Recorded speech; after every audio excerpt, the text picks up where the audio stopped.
Well, in this video we are going to talk about how to teach English with technology, because it is well known that nowadays technology has become into one of the most important trends, and teachers need to incorporate technology to teach.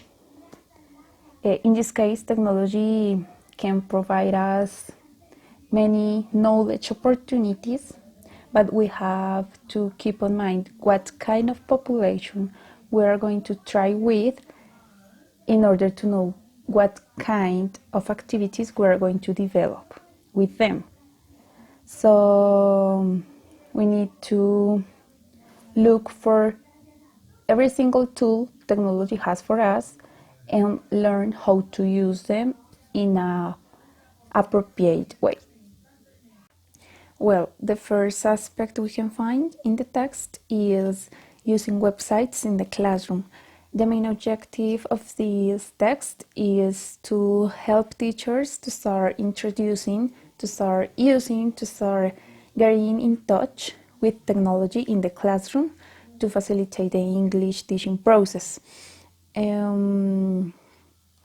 says that websites is one of the most easiest and least stressful way to get technology in the class, to start getting technology in the class. On internet we can find a big variety of topics, and so we can look for any kind of website. Websites, of course, are very useful sources where we can obtain many resources. The resources are the activities we can get from the website. That's the difference between source and resource. Source is where I get anything, and resource is what I get from that where. So source where, resource what. There is an important tip for us as teachers, and it is about collaboration. In the test, it says that it is important to share with our partners those websites we know in order to reduce the time we spend for looking for materials or proper websites to use in our classes. At some point of this current life, teachers have used in any moment websites or even taking material from them. So it is possible that any other teacher knows a website that we don't know, and maybe that website could be useful for us. Well, on internet we can find a lot of sources which contain many useful resources for us. We can find authentic sources, ELT specific sources, sites with multimedia, just simple text. We can find also games, songs, videos, conferences, and those are tools technology has for us as teachers, and those are tools we need to start learning how to use. So authentic sources are those websites written by anybody in anywhere for internet surfers in general. So maybe if you are learning English by yourself, if you are learning English because you want to travel, if you are learning English because of your career, it doesn't matter the reason you have to learn English, you can use this kind of sites. So one example of this kind of source is Word Reference. Word Reference is a dictionary, a common dictionary used for people who are learning English, and it offers translations with some examples. That's why people tend to use that dictionary, because it tries to give like a context for the word, for the word you need to translate. Another example is one YouTube channel, which is Can You English. In this channel there is a man called Christian, and he likes to teach English, and he likes to explain topics. He likes to help people to understand better the English. So that's why he has become into a kind of famous person, because the English he speaks is very clear, and personally I recommend it, because you really can if you have a high level in English, you really can understand what he is saying. On the other hand, we have ELT specific sources. So it is a website made by and for teachers. So a teacher creates that website for other teachers. An example for this kind of source is Teaching English by the British Council. So in this page we can find worksheets, activities, and many materials we can use in our classes. So we can find also explanations about topics, and that's a very useful website for teachers and by teachers. Another YouTube channel is Alejo Lopera Inglés. This is a teacher who teach for teachers and for any person who likes to watch his videos. So on the other hand, we have ELT specific sources. So it is a website made by and for teachers. So a teacher creates that website for other teachers. An example for this kind of source is Teaching English by the British Council. So in this page we can find worksheets, activities, and many materials we can use in our classes. So we can find also explanations about topics, and that's a very useful website for teachers and by teachers. Another YouTube channel is Alejo Lopera Inglés. This is a teacher who teach for teachers and for any person who likes to watch his videos. So the web offers the opportunity to teach outside the classroom, because students can develop some activities in their houses or in any place. Another advantage of using technology is that we don't need a constantly internet connection to use technology. There are 3 ways to do that. The first web use is as printed pages with no computer. So maybe it is not the cheapest option, but it works if the internet connection is limited.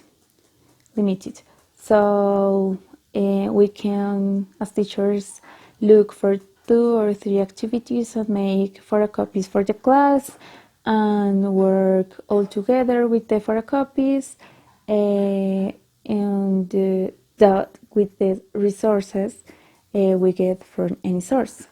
The second way is with one computer with internet connection. So this is divided in 2 aspects.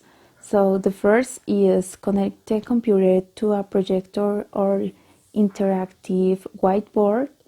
So all the class will see that in screen is. And the second is taking it as reference for the topic to guide the activities of the class. So in this second aspect, the only person who sees the screen is the teacher, and he or she can use that as a guide for the activity which is developing in the class. And the third way is in a computer lab with a set of networker and connecting computers. So this is like a dream for any English teacher, and if we are lucky enough to be in this situation, this extends the options to use technology in class, because we can incorporate easily and technology in the class to teach any kind of topic to our students. Well, teachers need to understand that using technology in the classroom is an intrinsic part of the teaching process, because nowadays both students and teachers use technology for almost every single activity and task they do in life. To use technology in the class, it is important to explore the reasons with our students to use internet, because we need to make some agreements with them to be always in control. Also, we need to have into account if all our students have computer or have tablets, have smartphones. Those are factors which can influence in the choice of using or not technology in the class.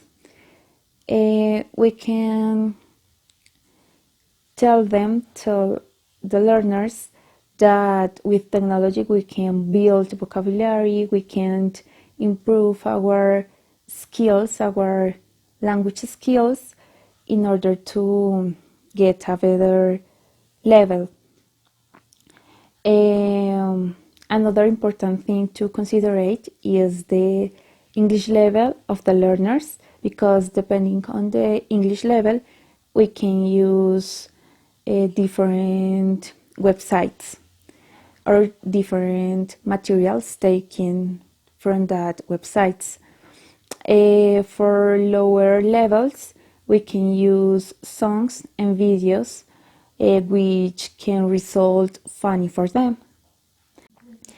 Well, the question for this aspect is, which are those websites that as teachers you have used in your classes, and what is each one better for?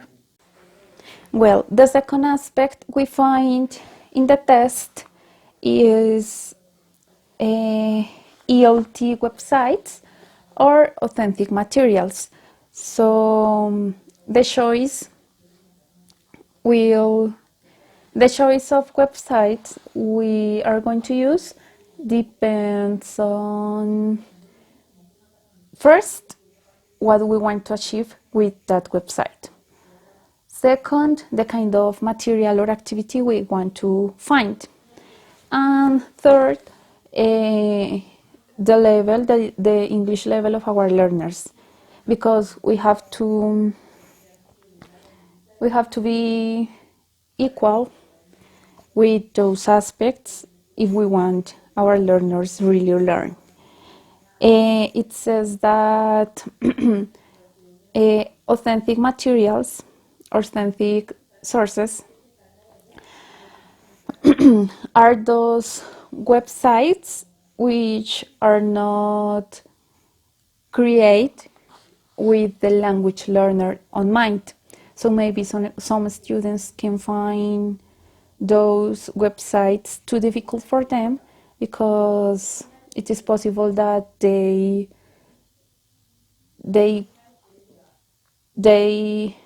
don't feel that websites are according to their level, their English level.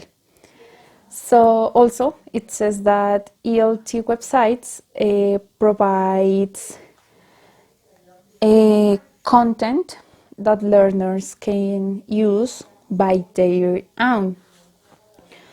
Maybe it says that maybe a learner who need to brush up on certain topic or to prepare himself for any exam can use this type of websites to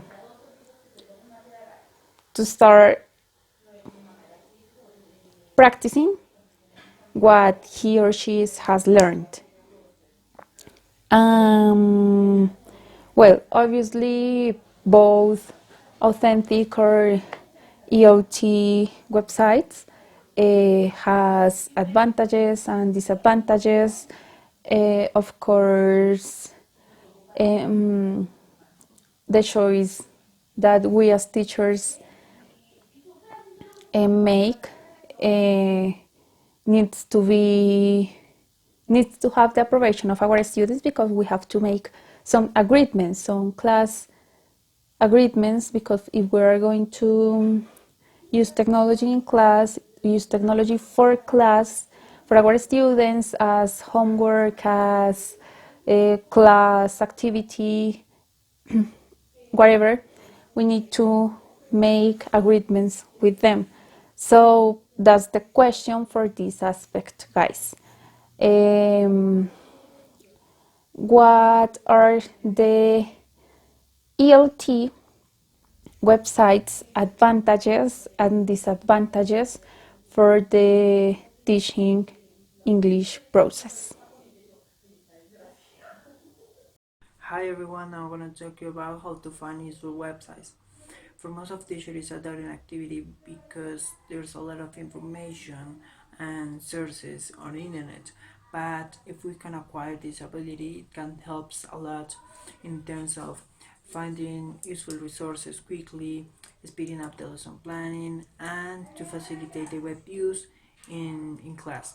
For learners as well, is a useful ability because it helps to quickly accomplish a web content task.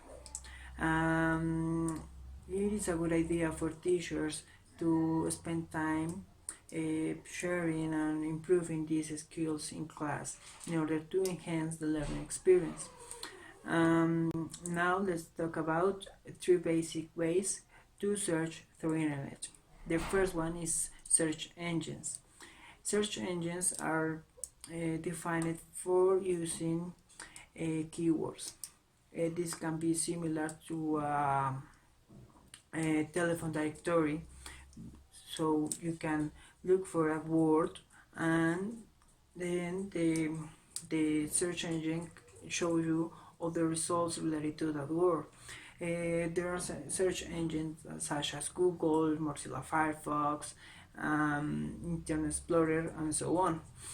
And the idea for this to have a good use of the search engines is to be clear, to have clear what keywords can be used. Choose your keywords properly.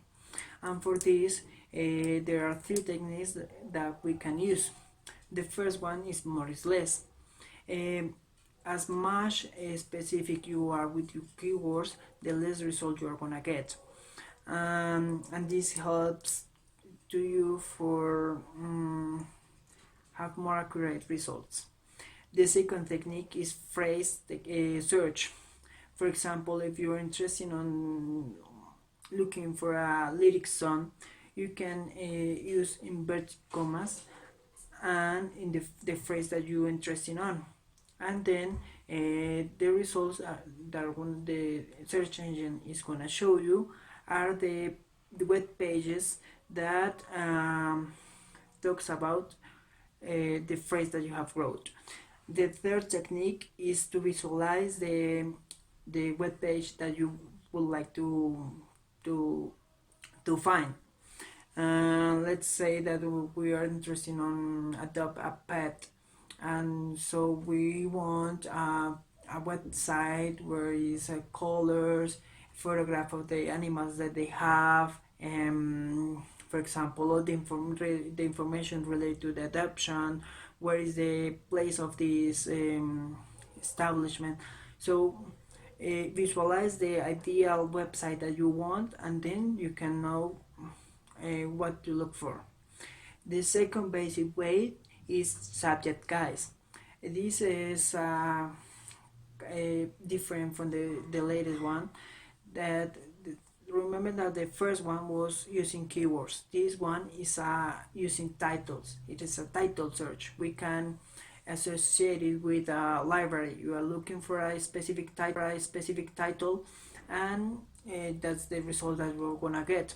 The subject guides can be as a Yahoo, a very accurate, a very accurate browsers. In terms of that, it has divided the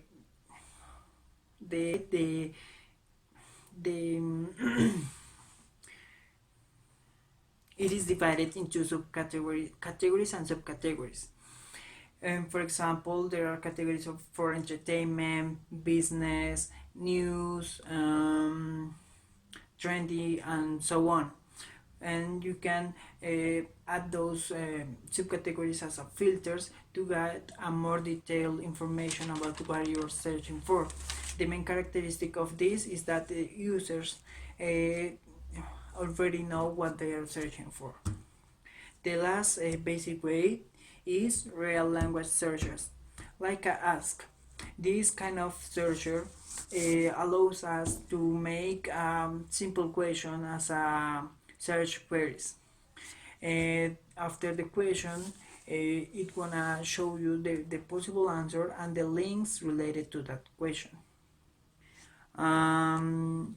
Okay, the choice of your search is depending on what you like or you are comfortable with, and also the kind of information that you want to get. If you are sure that you need about to know history of Colombia, or you are not sure what to look for about, so you can ask, you can search for a specific topic, or just use keywords. For implementing this in the classroom, we have to take into account that keywords are related to word relationship and lexical areas. The subject search is related to define and refine ideas and context, and the real search is useful to practice question formation. Now it's worth it to consider that there are another kind of searches, like a called meta search.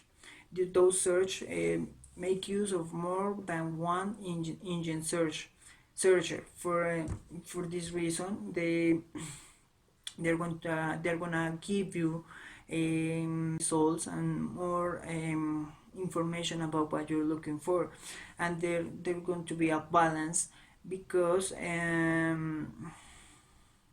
they can show you specific terms about the topic that you're looking for, or the web page that have the detailed information about it, so it could be really helpful. There are some meta search like Dotpile, Quartus, and Mama, and also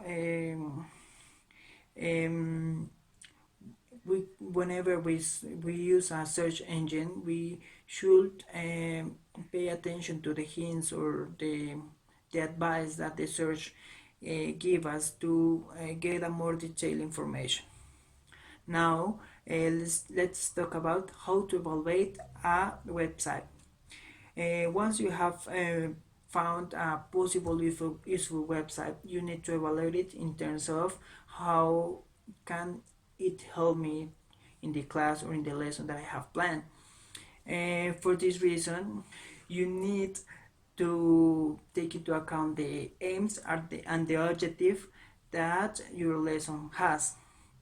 And also we have to take into account that internet content can be the core of your lesson, can be the following up point to a course book, or a theme or a unit, or can be a source of extra information about the lesson or the activities that you have planned.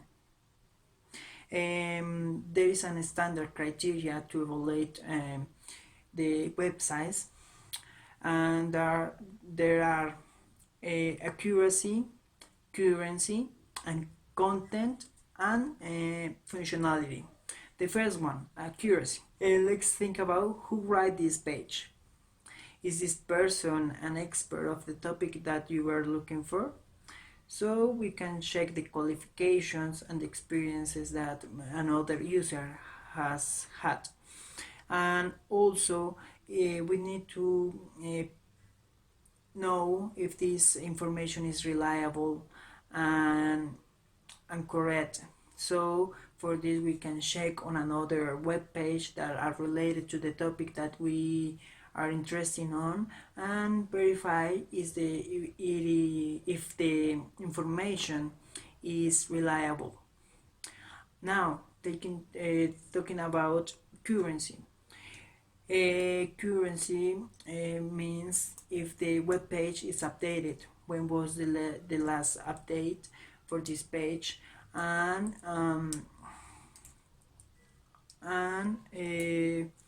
we can check this information on the bottom or on the top of the website in order to know if it's updated and it is reliable or recently information that we can use with all the confidence. Now about the content. This is a point that we can take into account your learner's point of view. How can this content be useful for my learners? Maybe they could like it or not. Let's think about if they like videos, or they like memes, or if they like maybe reading or so on. Taking into account this, we can evaluate how useful can be the content. Also, another point is how attractive and stimulating it is. We can evaluate the colors that the website has, if they are good to call the attention of their learners, the design of the web page, maybe the extra sources that it has. And now talking about functionality is how the site works, if it works well or not, in terms of maybe loading, the speed of navigation in the website, and also if it has broken links, those that maybe the website give you additional links to complement the information that it has, but you click on it and it says web not found, or direction not found, address not found. So we have to check this before using it on the lesson. And now in terms of which aspect is more important or not, it depends of the kind of objective or aim that you have in your lesson. For example, if you are focused on the content, the accuracy and accuracy criteria is not too important because maybe it is not updated, or maybe as an expert didn't an expert did not write the web page. But if you want to analyze the content, maybe the design of the website, or maybe a reading to analyze, it can help a lot, and it could be suitable. But if you are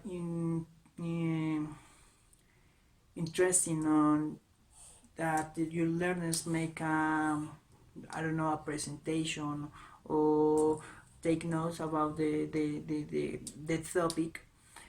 topic, it is important the currency and the accuracy. So it depends of the focus that you have on your lesson plan in order to evaluate the website that you would like to use. Also, it is important to have a careful preparation and investigation about the websites, because it could take some time to find the right one. So you need time, and you have to be patient and focus on all the criteria and all the aims and objectives that you have on your lesson before using a website. And also along you make the evaluation of websites, you can make a record of them in order to facilitate the possible future use of them in another lessons. So you don't have to start looking for a new website for a certain topic, because if you record those websites, you can find it quickly. Okay, I have a few questions, two questions for this part. So the first one is the browser that you usually use for search the most appropriate? Why? And the other is what do you consider is the most important item or items or the criteria evaluation? Thank you so much. Planning lessons using internet. In this part we have some recommendations for elaborate your lesson plan for your class. So it's important that you look for websites that you can use in your class for according to the topic that you have in your class. The second tip is divide the lesson in three parts. The first part is warm, the second part is web, and the last one is what next. The warm correspond to an activity that you can fit the idea of the topic with an interesting idea or planting interesting concept for improve the development of the class. The second part is the web, where the students develop the activities in the website that you select for this purpose. And the last one is what next. You can promote a product with the new knowledge that your students acquire in this class.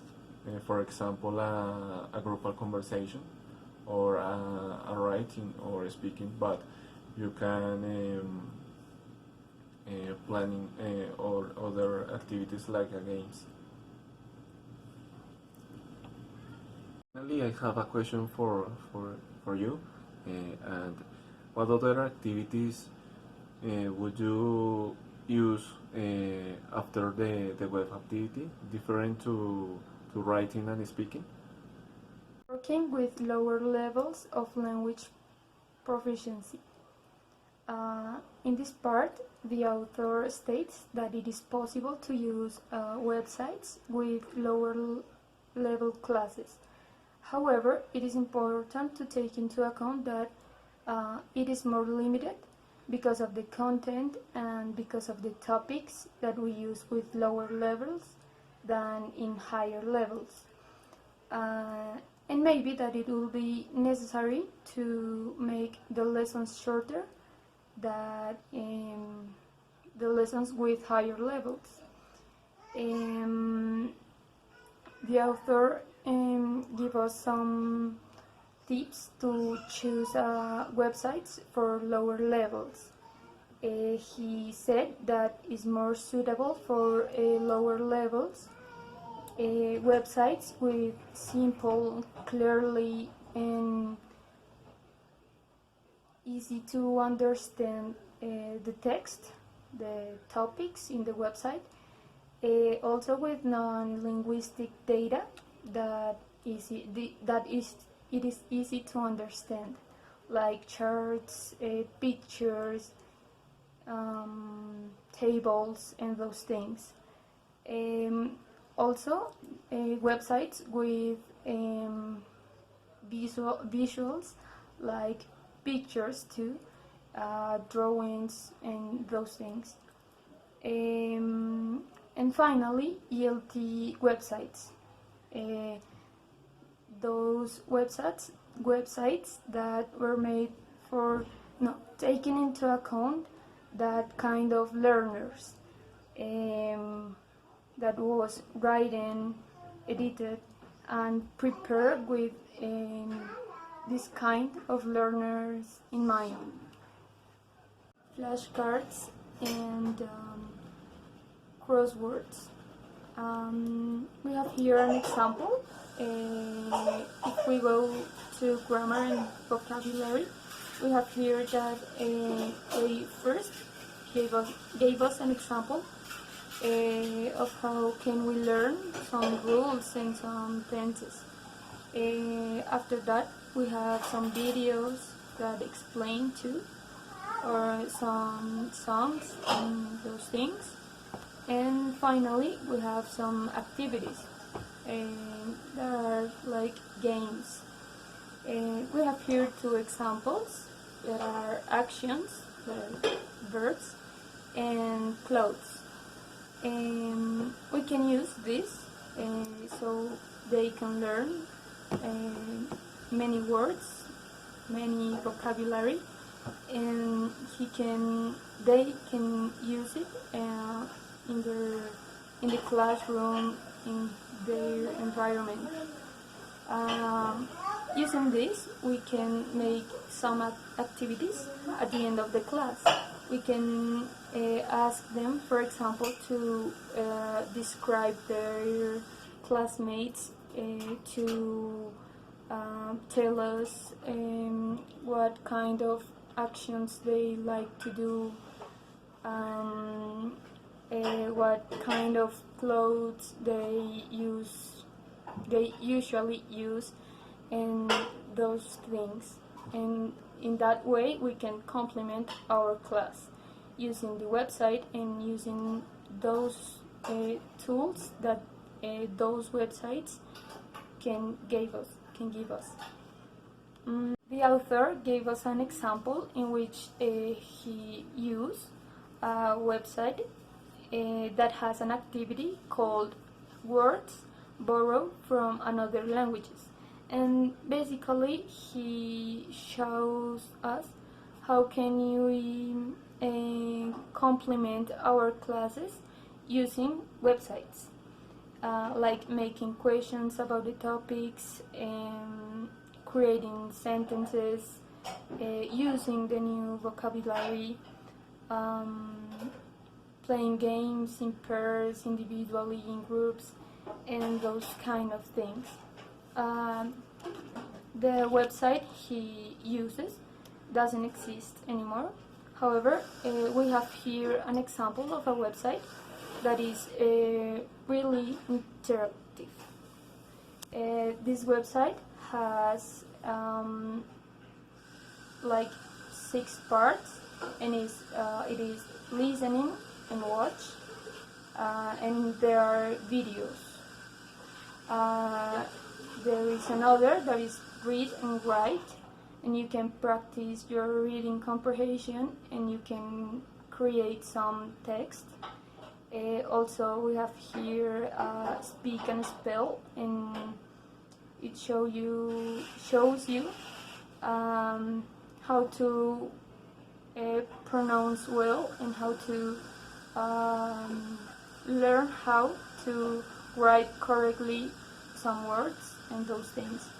Also, it is grammar and vocabulary, and it is basically clothes, verbs, actions, structures of some tenses like present simple, past perfect, and those things. Finally, we have a question for you, and it is: what aspects would you take into account when choosing a website to teach in lower level classes? Web teaching do's and don'ts. So in this part of the text, which is the final one, the author is giving us some advice or some tips for us to include in our computer class. Firstly, we're going to talk about the do's and then about the don'ts. So the first one that the author mentioned in the text, it's about planning carefully the class. It means that you have to look for the accurate content.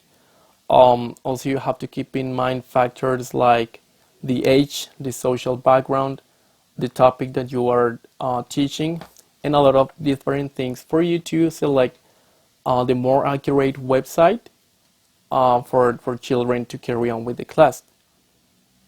The second one is having a backup plan in case you need it. For instance, when you are giving your class, or you have prepared something in terms of the computer room, but there is no internet connection, or there is no electricity, or whatever situation that could happen, and you cannot use the computer room anymore, you have to figure something out to carry on with the class in order for you to avoid a waste of time. The third one, it's arrange the computer room before taking the students into there. Why? Because in that way you can see what are the information or what are the websites that the students are looking for. Also, you can have like a control of the room. So the way you can achieve that regarding the text is putting all the computers next to the walls, and you are in the middle of the room. So in that way you will be able to see all of the students and what are the things that they are doing, if they are following the instructions or not. The fourth one, it is use the knowledge of the teachers and the students, because sometimes the teachers already know what are the computers that won't work, and the students can give you like some advice or some suggestions about websites that they have tried in the past.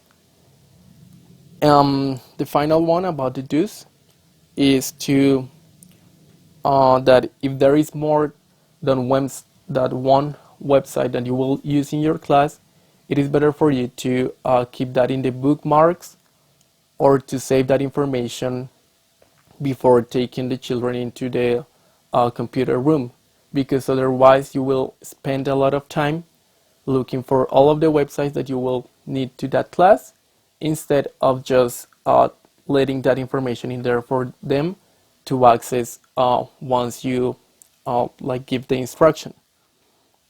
Now about the don'ts, we have just 3. The first one, it is to avoid being focused just on animation, video, or audio. So it means that it is a very good resource to use multimedia for you to have like another alternative for teaching English. But you don't have just to focus on that, because the students will just be focused on the animation, the colors, or the music, and they won't learn what they were supposed to. So the second one is, do not let the students work alone, because if they work alone, maybe you cannot have the control of the class, and also they can learn how to work together, and they can complement the information with each other.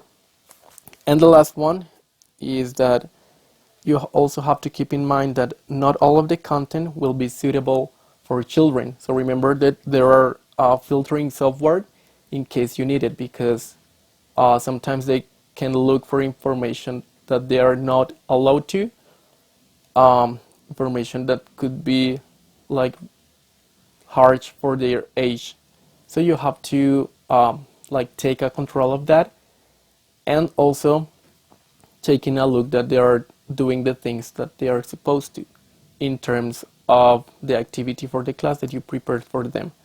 So with that being said, my question is, what other aspects do you consider are important to use or to avoid? So what other aspects would you include or would you avoid besides the ones that I just mentioned?